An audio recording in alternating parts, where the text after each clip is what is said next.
साथियों नमस्कार।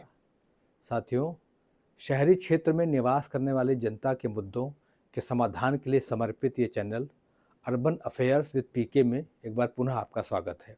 साथियों, मैं हूँ पीके श्रीवास्तव और साथियों हमेशा की तरह आपके उपयोग के लिए मैं बहुत ही एक महत्वपूर्ण वीडियो आज लेकर आया हूँ।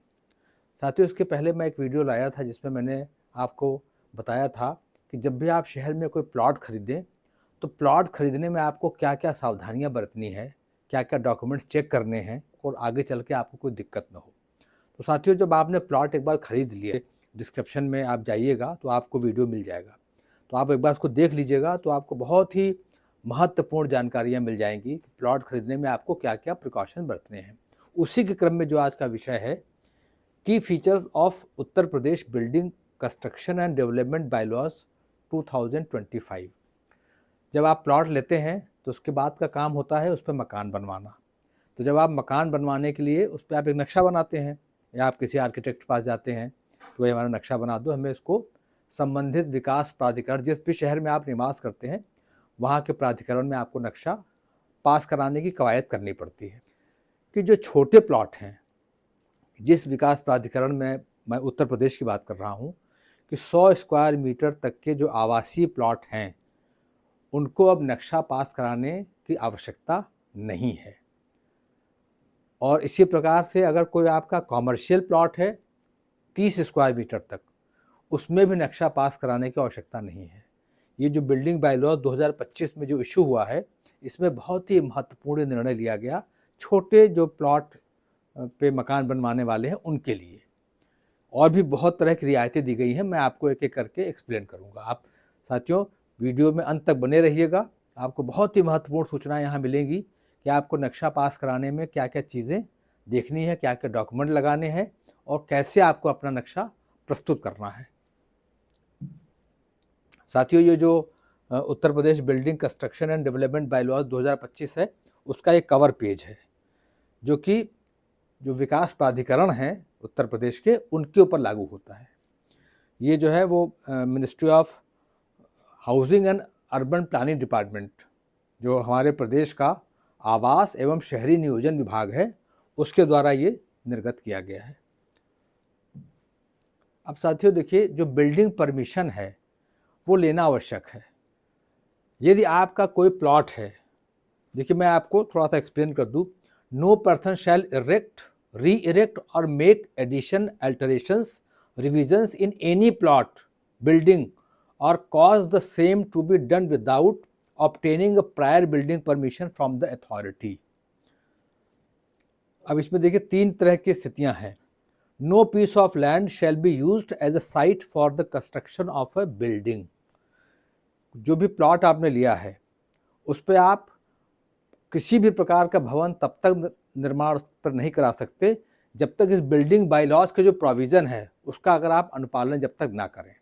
कैसे करना है हम आगे बताते हैं। दूसरी कंडीशन क्या है? No building shall be constructed और रिकंस्ट्रक्टेड। कोई भी बिल्डिंग आपकी पहले से बनी हो उसको आपको पुनः तोड़ के बनाना हो तो भी आप वो काम नहीं कर सकते। तीसरी कैटेगरी है नो एडिशन और alteration shall be made to an existing building. आप किसी बिल्डिंग में कोई एडिशन करा रहे हो, मान लीजिए ग्राउंड फ्लोर बना है, आपको उसके ऊपर फर्स्ट फ्लोर बनाना हो, तो भी आपको इस बिल्डिंग बायलॉज में जो प्रोविज़न है उसका आपको अनुपालन करना होगा। तो जो स्मॉल प्लॉट्स के लिए रिलैक्सेशन है वो क्या है? For plots of size up to 100 square metre for residential purpose and plots of size up to 30 square metre for commercial purpose will not require any permission. यानी अगर आपका आवासीय कोई भूखंड है मकान बनाने के लिए, रेजिडेंशियल 100 वर्ग मीटर और कॉमर्शियल पर्पस के लिए 30 स्क्वायर मीटर, 30 स्क्वायर मीटर तक का जो अगर प्लॉट है उसमें आपको कोई नक्शा पास कराने की आवश्यकता नहीं है, एक्सेप्ट, अब देखिए कंडीशन है, except in the mela area declared under the Uttar Pradesh melas act 1938 and plots in unauthorised layouts oblique colonies. यानी अगर कोई मेला एरिया नोटिफाइड है इस अधिनियम के अंतर्गत, उत्तर प्रदेश मेला अधिनियम 1938, तो वहाँ पे ये प्रोविज़न लागू नहीं है। इसी प्रकार अगर आपने प्लॉट किसी अवैध कॉलोनी में ले लिया जिसका मास्टर प्लान उसके अनुसार नहीं है, या जैसे आपने कोई ग्रीन बेल्ट में प्लॉट ले लिया जहाँ पे कि किसी भी प्रकार का कंस्ट्रक्शन अलाउड नहीं है, तो ऐसी स्थिति में ये जो छूट है वो लागू नहीं होगा। कहने का तात्पर्य है कि जो भी आप प्लॉट लें, हमने आपको पिछले वीडियो में बताया है कि जो उस प्राधिकरण का मास्टर प्लान है उसमें जो लैंड यूज़ है उसके ही अनुरूप होना चाहिए, तभी आपका नक्शा पास होगा। मास्टर प्लान, जोनल प्लान और बिल्डिंग बायलॉज, जब वो उसके अनुरूप होगा कोई प्लॉट उसके अनुसार, तभी आपका नक्शा वहाँ पर जो भी आपका सेल्फ डिक्लेरेशन के माध्यम से नक्शा पास होगा। अब उसमें करना क्या है, अगर आपका जो भी आपने प्लॉट लिया है अगर वो मास्टर प्लान के हिसाब से सही जगह पे है, तो आपको क्या करना है, the applicant however needs to register online. आपको मैंने इस पर लिख दिया है map.up.gov.in। यहाँ पे आपको केवल ₹1 का टोकन अमाउंट देना है। ये देखिए बहुत बड़ी छूट है। पहले आपको पूरा विकास शुल्क पूरे प्लॉट एरिया का देना पड़ता था, अब जो है वो सब खत्म कर दिया गया। अब मात्र ₹1 का टोकन, मतलब एक प्रतीकात्मक शुल्क है ₹1 का मात्र। And duly self certifying his title, जो आपने मकान खरीदा है उसकी रजिस्ट्री की कॉपी, और आपको सेल्फ सर्टिफाई भी करना होगा उसको। The size of the plot, यानी प्लॉट का क्या साइज है। एंड फ्लोर्स, जो भी आपका प्लान है, आप जो भी बिल्डिंग, जो भी आप प्रस्तावित आपका जो निर्माण है उसमें कितने फ्लोर हैं वो सब आपको उसमें बताना पड़ेगा। एक प्रिस्क्राइब्ड फॉर्मेट है, उसमें आपको भरना होगा with affidavit. It shall also not require a completion certificate. अब देखिए एक और छूट दी गई। एक तो आपका यहाँ पैसा माफ़ हो गया, कोई विकास शुल्क नहीं लगना है अगर आप 100 स्क्वायर मीटर तक का आवासीय प्लॉट है और 30 स्क्वायर मीटर तक का व्यावसायिक प्लॉट है, तो उसमें आपका कोई भी विकास शुल्क फीस नहीं लगेगी, मात्र ₹1 का टोकन फीस। एक तो ये छूट हो गई। दूसरी छूट ये हो गई कि निर्माण के बाद आपको कोई कंप्लीशन सर्टिफिकेट नहीं सबमिट करना है। तीसरा क्या है, any plot bigger than 100 square metres can not be split for this purpose. अब देखिए ये बहुत महत्वपूर्ण है कि अगर आपने मान लीजिए कोई प्लॉट खरीदा 150 स्क्वायर मीटर, 150 स्क्वायर मीटर या 200 स्क्वायर मीटर, और आपने कहा भाई 100 स्क्वायर मीटर तक का हमको लाभ मिल रहा है, तो हम जो बिल्डिंग प्लान सबमिट करें वो केवल 100 स्क्वायर मीटर का सबमिट करें, तो ऐसी स्थिति में ये छूट अनुमन्य नहीं है। जो आपका मूल प्लॉट है, जिसके आप स्वामी हैं, जिसकी आपके पास रजिस्ट्री है, वो मूल रूप में 100 स्क्वायर मीटर से कम होना चाहिए, या अगर व्यावसायिक है तो 30 स्क्वायर मीटर तक होना चाहिए। ये बहुत ही ध्यान रखने की बात है। उसमें आप कोई विभाजन नहीं कर सकते कि भाई चलो हमारा 200 स्क्वायर मीटर का है तो हमें चूँकि 100 स्क्वायर मीटर पे लाभ लेना है तो 100 स्क्वायर मीटर का हम नक्शा बना के प्रस्तुत कर दें और 100 स्क्वायर मीटर छोड़ दें। ऐसी स्थिति में आप पकड़े जाएंगे चेकिंग में, तो आपके ऊपर जो भी नियमानुसार कार्रवाई होगी उसके लिए आप खुद जिम्मेदार होंगे। इसके लिए एक ऑनलाइन पूरा पोर्टल है, submission of a self declaration in a prescribed format and an affidavit. इसमें लिखा है the owners to ensure authenticity of self certification and compliance with the self certification lies with the applicant who shall be held personally accountable and liable in case of false declaration and action shall be initiated against the said person as specified। देखिए साफ साफ लिखा है कि जो भी आप अपना सेल्फ डिक्लेरेशन दे रहे हैं उसमें कोई चीज़ अगर फॉल्स पाई गई तो आप इसके लिए स्वयं उत्तरदायी होंगे। तो आपको मेरे ख्याल में ये पूरी चीज़ समझ में आ गई। ये जो छूट वाली कैटेगरी है ये है 100 स्क्वायर मीटर तक के आवासीय और 30 स्क्वायर मीटर तक के व्यावसायिक भूखंडों के लिए, जो मूल रूप में उनका साइज इतना ही है, जो उनका मूल क्षेत्रफल है वो 100 स्क्वायर मीटर तक ही है रेजिडेंशियल में और 30 स्क्वायर मीटर है व्यावसायिक में, और वो एज अ पर मास्टर प्लान, जो शहर का मास्टर प्लान है उसके अनुसार ही उसका लैंड यूज़ हो, अवैध कॉलोनी ना हो। उस स्थिति में आपको ये छूट, दोनों छूटें मिलेंगी कि आपको एक तो फीस नहीं लगेगी, आपको नक्शा पास कराने के लिए जाना नहीं पड़ेगा, आप बस यहाँ पे उस ऑनलाइन आप सबमिट कर देंगे, उतना पर्याप्त है, और आपको कंप्लीशन सर्टिफिकेट आगे नहीं देना है। For plots of size up to 500 square metre for residential purpose except multi unit and plots of size up to 200 square meters for commercial purpose। अब ये देखिए, अगर आपका प्लॉट 100 मीटर से अधिक है, आवासीय में 500 स्क्वायर मीटर तक और कॉमर्शियल में 200 स्क्वायर मीटर तक, तो उस स्थिति में क्या प्रोविज़न है? उस स्थिति में ये है कि जो आपका जिससे आप नक्शा बनवा रहे हैं आर्किटेक्ट, वो रजिस्टर्ड और लाइसेंस्ड होना चाहिए पहली बात। तो आपका नक्शा वही बनाएगा जो रजिस्टर्ड आर्किटेक्ट है, वो नक्शा बनाएगा और इस बात का सर्टिफिकेट वो देगा कि जो मैप बना के वो दे रहा है वो as per building bylaws और एज पर मास्टर प्लान है। ठीक है। The applicant upon furnishing all required information details and the payment of fees shall get instant online approval. अब देखिए वहाँ और यहाँ में अंतर क्या है। पहली कैटेगरी में क्या था कि आपको कोई फीस नहीं देना था 100 स्क्वायर मीटर तक के आवासीय प्लॉट में और 30 स्क्वायर मीटर तक के व्यावसायिक प्लॉट में केवल ₹1 का टोकन फीस। पहले वाले कैटेगरी में 100 स्क्वायर मीटर वाले में वहाँ केवल आपका सेल्फ डिक्लेरेशन पर्याप्त था।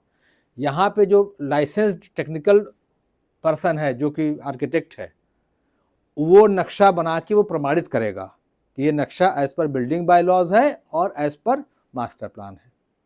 इसके अलावा जो फीस है, जो विकास शुल्क वगैरह है, जितनी भी तरह का फीस है, इसमें कोई एग्जम्पशन नहीं है। आपको फीस का पेमेंट करना होगा। सारे जो रिक्वायर्ड डॉक्यूमेंट है अगर आप इस पर अपलोड कर देंगे तो नक्शा स्वतः जनरेट हो जाएगा। तो यहाँ फ़ायदा ये है कि आपको नक्शा पास कराने के लिए प्राधिकरण जाना ही नहीं पड़ेगा। लेकिन the owners to ensure authenticity of self declaration and compliance with the self certification lies on the. अब देखिए जो इसमें सेल्फ डिक्लेरेशन और जो सर्टिफिकेशन सेल्फ सर्टिफिकेशन है उसकी सही है वो बिल्कुल, इसकी जिम्मेदारी किन किन के ऊपर है? लाइज ऑन द ओनर, यानी जो भूमि या भवन का स्वामी, अप्लीकेंट आवेदक एंड लाइसेंस टेक्निकल पर्सन, वही जो आर्किटेक्ट है। सम्मिलित जिम्मेदारी है कि जो भी आप डॉक्यूमेंट, जो भी आप सेल्फ डिक्लेरेशन दे रहे हैं, जो प्रमाणित कर रहे हैं, वो सब सही होना चाहिए। अन्यथा ये अगर कोई भी चीज़ गलत पाई गई, जिम्मेदार होंगे किसी भी कार्रवाई के लिए। अब देखिए पहली कैटेगरी हो गई 100 स्क्वायर मीटर तक वाली आवासीय का और 30 स्क्वायर मीटर तक की कॉमर्शियल। सेकंड कैटेगरी है 500 स्क्वायर मीटर आवासीय, 200 स्क्वायर मीटर कॉमर्शियल, जिसमें कि ये दोनों ऑनलाइन ही हो जानी है। दोनों में बस कैटेगरी अलग अलग है।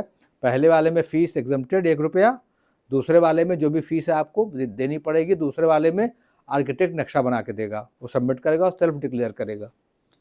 इस कैटेगरी में for residential plots of size more than 100 square metres and commercial plots of size more than 30 square metres which are not parts of approved layouts. अगर आपने प्लॉट ऐसी जगह लिया है जो कि वहाँ का जो अप्रूव्ड लेआउट से बाहर आपने लिया है, ऐसी स्थिति में फिर दूसरा है residential plots of size over 500 square metre and commercial plots of size over 200 square metre which are part of approved layouts. जो 500 स्क्वायर मीटर से अधिक का प्लॉट है और 200 रेजिडेंशियल और 200 स्क्वायर मीटर से अधिक का प्लॉट है फॉर कॉमर्शियल, जो कि अप्रूव्ड लेआउट में है, जिसका लेआउट पास है, लेकिन उसका एरिया 500 स्क्वायर मीटर से ज़्यादा है आवासीय में, और कॉमर्शियल में भी 200 स्क्वायर मीटर से अधिक है। All types of high rise building, group housing, multiplex, community facilities, industrial building and all other categories है। इन तीनों कैटेगरी के लिए क्या करना होगा? One common application form shall be submitted through web based online system as prescribed. इसमें आपको नक्शा जाना नहीं पड़ेगा, लेकिन आपको नक्शा सबमिट करना पड़ेगा, और जब नक्शा अथॉरिटी से पास हो जाएगा उसके बाद ही आप मकान का निर्माण, भवन का निर्माण प्रारंभ कर पाएंगे। तो ये थर्ड कैटेगरी। अब देखिए इसमें जो बिल्डिंग की हाइट है इसके बारे में प्रोविज़न है कि single unit refers to residential building having one independent residential unit on each floor or combination of floors with 3 or less story and height not exceeding 15 meters। अब मान लीजिए कि कोई आपका कोई प्लॉट है, तो पहले तो शर्त यह है कि वो उसका एज पर मास्टर प्लान होना चाहिए, as per building bylaws, as per zonal plan, वो शर्त सब में है, हर कैटेगरी में है। और अगर आपका मान लीजिए कि एक ही मालिक है या 2 या 3 फ्लोर बनाना चाहते हैं, तो ऐसी स्थिति में जो मैक्सिमम हाइट है परमिसिबल वो 15 मीटर। 15 मीटर से अधिक हाइट नहीं होनी चाहिए और अधिकतम फ्लोर की संख्या है 3, अगर वो सिंगल यूनिट है। और अगर मल्टी यूनिट है तो ऐसी स्थिति में आप उसमें 4 फ्लोर बना सकते हैं, लेकिन अधिकतम हाइट है 17.5 metres, including mandatory stilt parking. Stilt parking हमने फ्लैट वाले में बताया था आपको वीडियो में कि जो ग्राउंड फ्लोर की पार्किंग है उसको बोलते हैं स्टिल्ट पार्किंग। तो पार्किंग सहित जो बिल्डिंग की हाइट होनी चाहिए मल्टी यूनिट में वो अधिकतम है 17.5 मीटर। और अगर सिंगल यूनिट है यानी एक ही स्वामी है तो वहाँ पे 15 मीटर की हाइट होनी चाहिए। वहाँ पे अधिकतम फ्लोर 3 है, मल्टी यूनिट में अधिकतम फ्लोर 4 है। ठीक, अब ये अगला है ग्रुप हाउसिंग। अब ग्रुप हाउसिंग में देखिए इन्होंने कहा कि कोई अगर ग्रुप हाउसिंग 4 हेक्टेयर क्षेत्रफल के अंदर अगर है तो उसमें ये छूट दिया है कि अगर उसका लेआउट अप्रूव नहीं है और केवल उसका बिल्डिंग प्लान अप्रूव है तो वो अनुमन्य है। और कोई ग्रुप हाउसिंग जिसका क्षेत्रफल 4 हेक्टेयर से अधिक है उस केस में आपको मतलब लेआउट भी उसका स्वीकृत होना चाहिए। तो एक तो ग्रुप हाउसिंग में एक ये है। दूसरा क्या है, minimum plot size. Group housing के लिए देखिए 2 तरह के है, एक होता है बिल्टअप एरिया, एक है नॉन बिल्टअप एरिया। अब आप बिल्टअप एरिया क्या होता है, नॉन बिल्टअप एरिया क्या होता है? बिल्टअप एरिया होता है जो आपका शहर का मैंने कोर एरिया है, जहाँ पे पहले से ही निर्माण है, पुराने मोहल्ले हैं, बीच में कोई प्लॉट खाली है, तो उसको कहते हैं बिल्टअप एरिया। और कोई आप शहर के बाहर की ओर बना रहे हैं तो वो कहलाता है नॉन बिल्टअप एरिया। तो जो दोनों के लिए अलग अलग क्राइटेरिया है। अगर ग्रुप हाउसिंग आप बिल्टअप एरिया में बना रहे हैं तो उसमें 1000 स्क्वायर मीटर तक आप होना चाहिए। और अगर नॉन बिल्टअप एरिया है तो उसमें मिनिमम होना चाहिए 1500 स्क्वायर मीटर। ठीक है, तो ये बिल्टअप और नॉन बिल्टअप का इसी प्रकार है means of access. Group housing अगर बिल्टअप एरिया में आप बना रहे हैं तो वहाँ पे जो रोड है वो होना चाहिए 9 मीटर, और अगर नॉन बिल्टअप है तो वहाँ रोड होना चाहिए 12 मीटर। तो आप ये बिल्टअप और नॉन बिल्टअप एरिया का भी डेफिनेशन समझ लीजिए। जो कोर एरिया है शहर का वो कहलाता है बिल्टअप, जहाँ पहले से आसपास मकान बने हुए हैं, भवन बने हुए हैं। और एक ये है कि जहाँ कोई आसपास भवन नहीं है, नए तरह की कॉलोनियाँ आ रही हैं, जहाँ पे सब खाली है, वो नॉन बिल्टअप एरिया है। अब देखिए क्या क्या डॉक्यूमेंट की रिक्वायरमेंट होती है जब आप बिल्डिंग का परमिशन के लिए जाते हैं प्राधिकरण में। Ownership document, lease deed, sale deed etcetera, duly accompanied by a declaration along with the site plan giving the details of the plot property। यानी कि जो आप जिस प्लॉट के लिए आप नक्शा पास कराने जा रहे हैं उसका सेल डीड या लीज डीड, अगर या तो लीज डीड होगा या सेल डीड होगा, दोनों में से एक, जैसे भी स्थिति हो। Duly accompanied by declaration along with the site plan, site plan उसके साथ होना चाहिए। Giving the details of the plot property, जिसमें प्लॉट और प्रॉपर्टी का पूरा डिटेल अंकित हो। अगला है copy of possession letter and deed in case of land development in the schemes of authority. अगर मान लीजिए विकास प्राधिकरण ने कोई वो योजना वहाँ विकसित किया है, उसमें अगर आपने कोई प्लॉट लिया है तो उसमें आपको पोजेशन लेटर भी चाहिए साथ में, जो सेल डीड के साथ साथ पोजेशन लेटर भी आपको लगाना पड़ेगा। तीसरा है फ्री होल्ड डीड और no objection certificate from the concern department in case of land belongs to nazul और इम्प्रूवमेंट ट्रस्ट। अब देखिए बहुत सारे शहरों में नजूल लैंड होती है, तो नजूल लैंड में पट्टे होते हैं।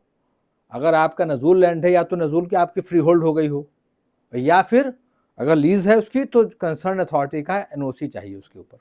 तो ये जो है मेन जो इसमें आपके डॉक्यूमेंट लगाने हैं वो है। तो साथियों ये हमारा एक जो मेन इसके फीचर्स थे बिल्डिंग बाय लॉ जो आया है 2025 में, इस पर मैंने ये प्रस्तुतिकरण दिया है ताकि आपको मदद मिले कि जब भी आप नक्शा पास कराने के लिए जाएं तो आपको क्या क्या डॉक्यूमेंट लगाने हैं, क्या क्या आपका जो जिस भी कैटेगरी में आप आते हैं 100 स्क्वायर मीटर तक में आते हैं या 500 स्क्वायर मीटर तक में आते हैं आवासीय के केस में, या उसके ऊपर वाले कैटेगरी में आते हैं। तो हमने तीनों आपको समझा दिया इसमें। तो साथियों, मेरे ख्याल में ये आपके लिए बहुत ही क्लैरिटी के साथ इसमें सारी चीज़ें हमने आपको स्पष्ट रूप से बता दी। और हमारा जो इसके पहले का वीडियो है कि प्लॉट खरीदने में आप क्या क्या सावधानियां बरतें, वो भी आप देख लेंगे तो और आपको क्लैरिटी हो जाएगी, पूरी क्लैरिटी आपको मिल जाएगी। तो साथियों, पुनः आपसे अनुरोध है कि अगर आपको यह वीडियो पसंद आया हो तो आप इसको लाइक करें, लोगों को शेयर करें अधिक से अधिक, और आप चैनल में पहली बार जुड़ रहे हों तो इसको सब्सक्राइब अवश्य कर लें। आपको ऐसे ही आपके उपयोग के अच्छे अच्छे वीडियोज़ आपको हम लाते रहेंगे। अगर आप सब्सक्राइब किए रहेंगे तो आपको नोटिफिकेशन जाता रहेगा, बेल आइकन भी दबा दीजिएगा। साथियों, इसी के साथ जय हिंद।